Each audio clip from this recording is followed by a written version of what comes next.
오늘 창세기 21장은 사라가 하나님의 약속대로 이삭을 낳는 장면이 나옵니다. 특별히 7절에 보면 사람들이 사라가 자식을 젖먹이는 일이 과연 일어나겠느냐라고 하는 것이 일반적인 사람들의 평가였습니다. 그러니까 사라가 하나님이 아무리 약속하셨다 한들 이제 사라에게 자식이 있을 턱이 없다 이렇게 이야기한 것이죠. 그만큼 아이 낳는 것이 그에게 가능하지 않다는 것이죠. 그런데 오늘 사라가 하나님의 약속을 따라서 아들을 낳았다라고 하는 것은 이것은 또한 예수 그리스도의 탄생에 대한 예표를 뜻하기도 합니다. 왜냐하면 동정녀에게서 아들이 난다라고 하는 것 자체가 성립이 안 되잖아요.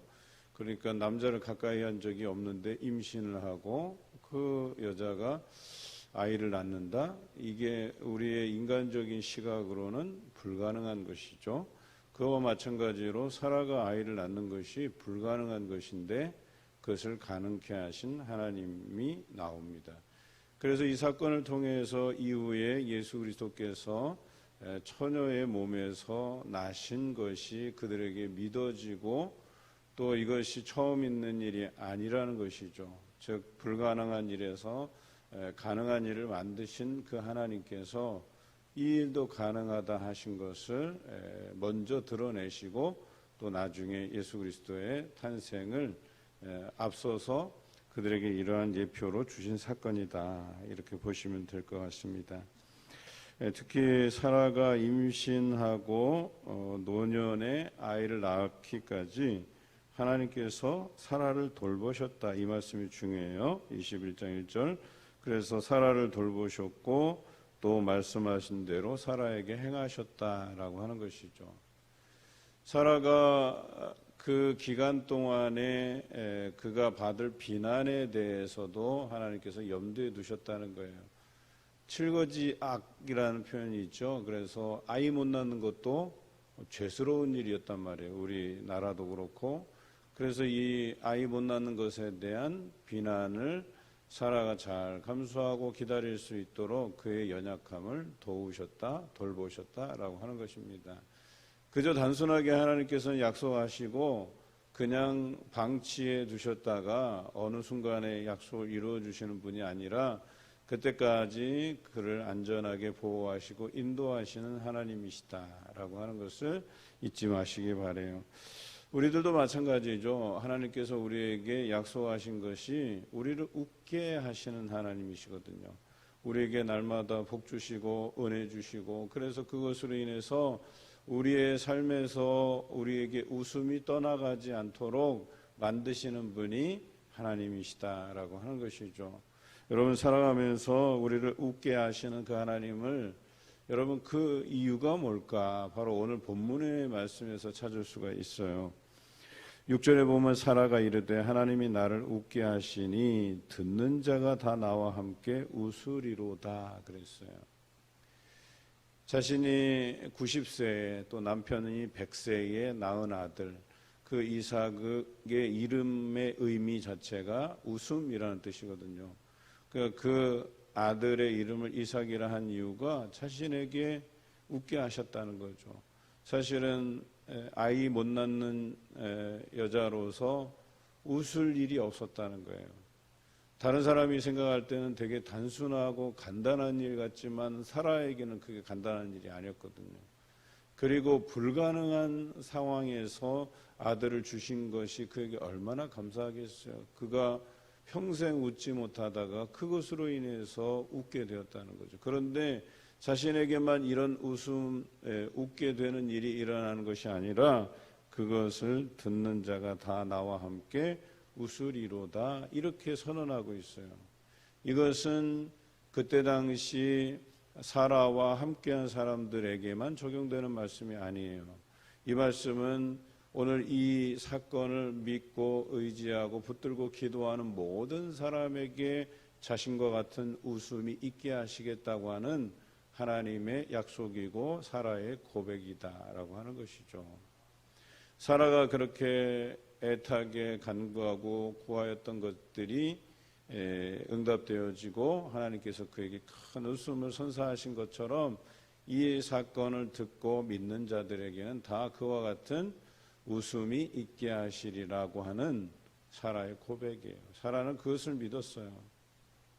자신처럼 믿음이 연약한 자에게도 하나님께서 붙드셔서 오늘 1절의 말씀처럼 돌보셔서 그래서 그 믿음 잃지 아니하고 주신 약속 붙들고 살다 보니까 하나님께서 자신에게 큰 웃음을 준 것처럼 오늘 이 사건을 교훈 삼아서 이것을 듣고 믿는 사람들, 부여잡고 연약한 중에서도 그렇게 견디는 자는 하나님께서 그 믿음을 견고히 하시고 돌보시고 끝내는 그 약속을 이루시는 하나님을 경험하게 될 것이다 라고 우리에게 고백하고 있는 것입니다.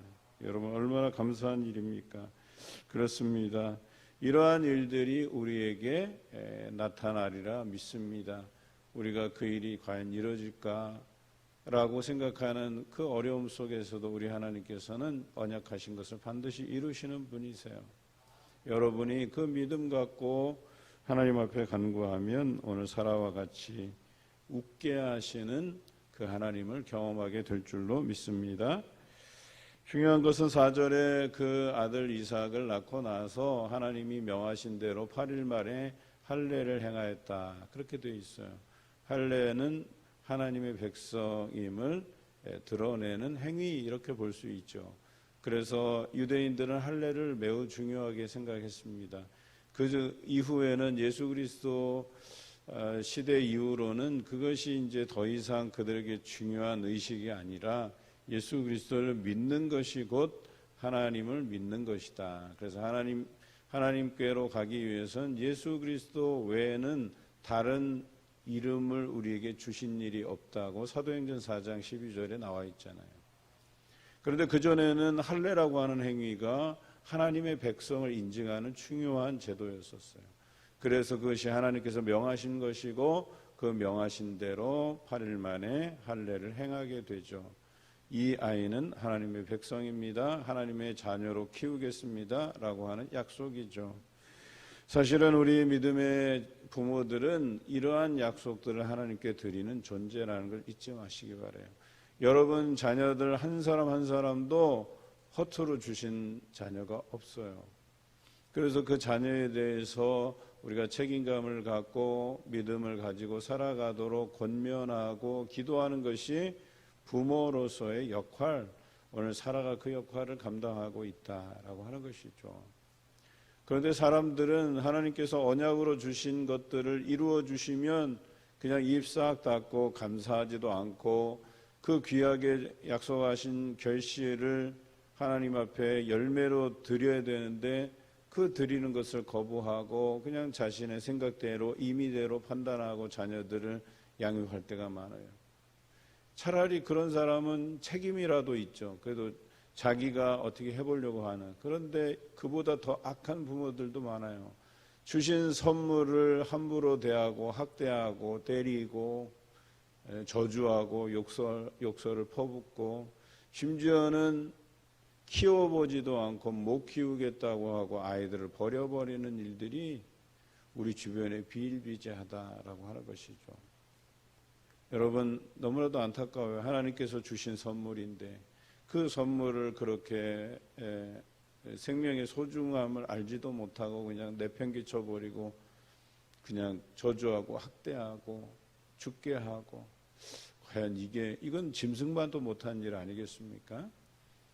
그런데 이 자녀에 대한 소중함을 알고 큰 웃음을 주신 하나님 앞에 이 자녀를 약속의 자녀로서 잘 키우겠다고 하는 이 할례를 행하는 사라를 보면서 우리도 자녀에 대한 책임의식을 가지고 이러해야 된다.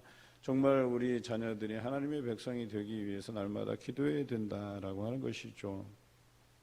어떤 분은 그래요. 신방을 하니까 참 자기도 늦게 믿었지만 그 늦게 믿은 것이 참 이렇게 안타까우신 거. 이유가 자녀에게 내가 일찍 믿었다면 자녀에게 그 믿음을 잘 전수했을 텐데 라고 하는 그 마음으로 안타까워해요. 그리고 기도 제목이 자녀의 구원을 위해서 기도해 달라는 게 그 가정의 소원이에요. 이런 가정이 한둘이 아니에요. 참 많아요. 여러분, 이렇게 안타까워하는 가정도 있는데 내게 일찍 믿음을 주셔서 믿음의 전수가 일어나서 우리 부모님 때부터 그렇게 믿음을 유업으로 받아서 살아가는 우리가 우리 자녀들을 믿음으로 키워내지 못하면 그것은 그 안타까워하는 사람들에게는 더더욱 어찌 보면 미안한 마음을 가지고서라도 더 열심히 자녀들을 케어하고 기도하고 믿음으로 자랄 수 있도록 인도해 주는 것이 부모의 도리라고 하는 것이죠. 또 반대로 내가 늦게 믿더라도 희망을 잃지 아니하고 오늘 사라처럼 그가 늦었어요. 이미 포기한 거예요. 사람들이 불가능하다고 했던 거예요. 그런데 하나님께서 그 언약하신 것, 그의 간구함을 들으시고 약속하신 것을 들어 응답하신 것처럼 우리에게도 그런 기회가 있다는 거예요. 우리 사랑하는 자녀들이 주께로 돌아올 수 있도록 기도하면 하나님께서 반드시 그 기도에 응답해 주실 줄로 믿습니다. 오늘 이 말씀을 통해서 사라가 남들이 그런 의심하고 비난하고 했던 그 모든 것들을 역전시키시는 그 하나님을 향해서 마지막으로 찬양하는 모습을 보게 돼요. 7절에 보면 아브라함의 노경에 내가 아들을 낳았도다. 오늘 이것이 너무나도 중요한 거예요. 누구 때문에? 하나님 때문에. 우리가 겪고 있는 모든 기적의 사건들, 소소한 것부터 큰 것까지 다 하나님의 은혜임을 고백해내야 될 것입니다. 그리고 그것을 찬양하고 사람들에게 이 일을 행하신 분이 하나님이시다라고 하는 것을 널리 알려주시기 바라요. 여러분이 그런 산증인이 되시기를 바라요. 그래서 사람들에게 이와 같이 된 일이 다 하나님의 덕분이다. 그래서 하나님께 영광을 올려드리고 하나님께 찬송 드리시는 여러분 되시길 바라요.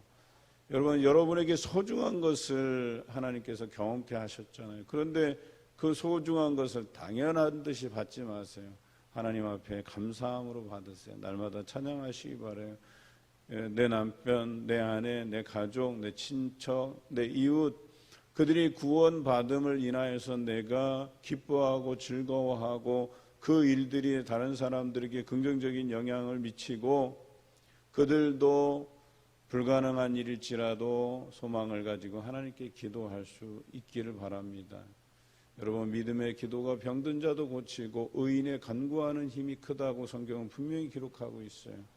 이러한 믿음 가지고 기도해 가시는, 그래서 노년에 사라가 이삭을 얻듯이 여러분의 인생 가운데에서도 큰 웃음을 주시는 귀한 하나님을 경험하시길 주님의 이름으로 기원합니다.